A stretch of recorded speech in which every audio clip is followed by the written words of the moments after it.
Okay, today I greet you with the greeting of peace. I would like to discuss or talk about what's on everybody's hearts, minds, and spirits, and that's the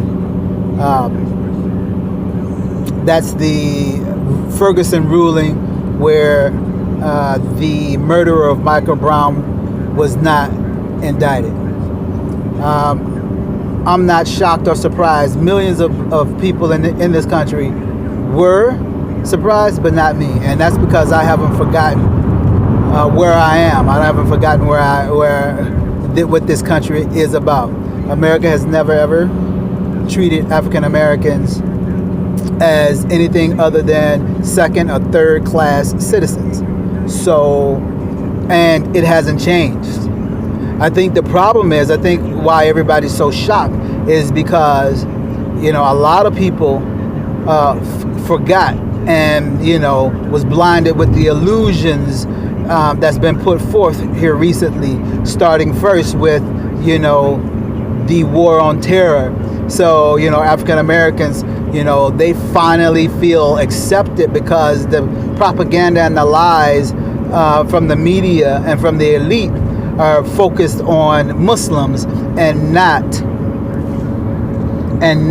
on African Americans. So they got it in this false sense of acceptance.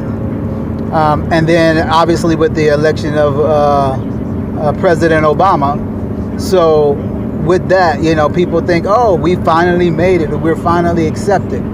No, not at all.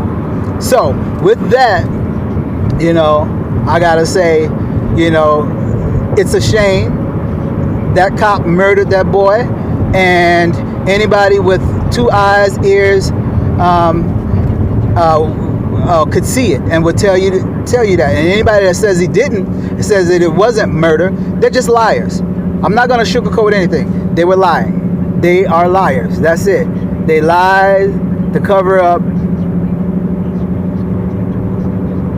that murder. Anyways, having said that, there is a solution, and that solution is to get back to that good old down home teaching. And that good old down home teaching is the teaching that Malcolm X taught. It's the teachings that the Nation of Islam taught and the Black Panther Party taught back in the day. And that teaching is this: if anybody put their hands on you, you put your hands back on them. Don't let nobody just take your life away. Don't let nobody, and I don't care who it is. They could be the president, they could be the Queen of England. You put your hands on me, I'm gonna bust you in your damn head. That's how it's supposed to be. That's how you do that. And how do you do that? You learn how to defend yourself. If somebody attack you verbally, you defend yourself verbally. If somebody attack you physically, you defend yourself physically, which means you got to get knowledge.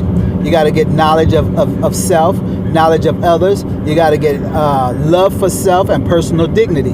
Those are all things that the Nation of Islam, that Malcolm X taught back in the day. Now, you can say what you want. Now, and I'm not a Nation of Islam Muslim. I'm not a follower of them, and I'm not a Black Panther Party. But I give credit where credit is due.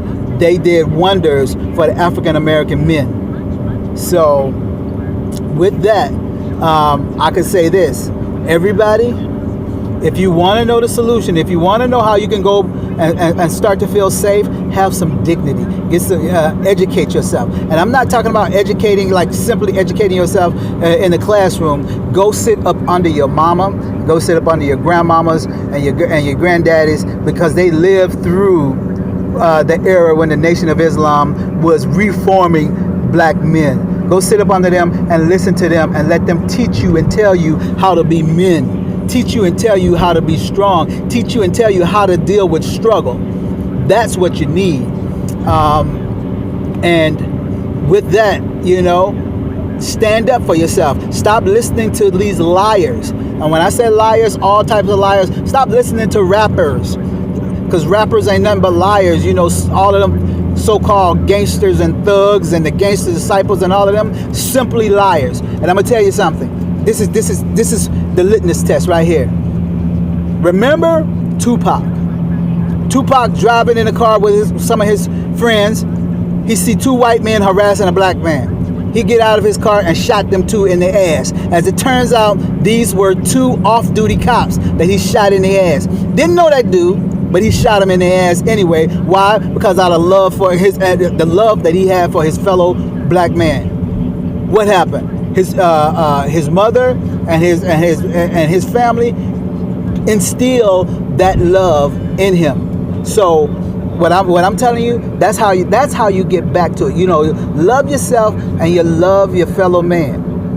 So can you imagine any of those so-called rappers doing that today? No. You know what? Zimmerman's still walking around. This cop here, honestly, all y'all so-called gangs and thugs and Crips and Bloods and whatever the hell you want to call yourself, if you're really something, then get together and you go out and you find that cop and you get that cop. Don't kill no innocent person. Don't go after no in and everybody. No, you go after the person that did wrong. It's not going to happen. Why? Because you ain't real. You're liars. And it's the same thing to all of these rappers, you know, Puffies and what's his name, 50 Cent, millions and billions of dollars, so-called thugs.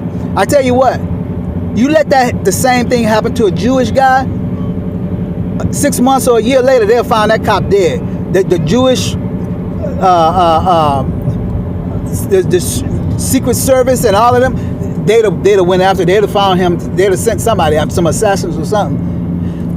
That's what you need to do. Send a message, send that kind of message. Like, again, I ain't advocating violence. That's why I don't believe in none of that rioting and all of that crap. No, that ain't gonna do nothing. You want to really send a message? You let one of them kill us and then they find him dead. You let them find him dead 6 months or a year later. I can tell you one thing. If that was my son and I was in Ferguson, that cop would not be safe. They'd have to get him up out of there, or they'd have to kill me, because he ain't gonna be safe. And that's just the bottom line. Right is right and wrong is wrong. And that's wrong. He killed that unarmed boy. And I don't give a damn. You mean to tell me you... So anyways, so what you need to do is go get up under your mamas. Mamas, hold your sons a little bit closer and say, and teach your son how to be men. It's unfortunately that our black men don't do that, can't do that, and have forgotten how to do that here in this country. So our women have to do it. And it's a damn shame, but that's the truth.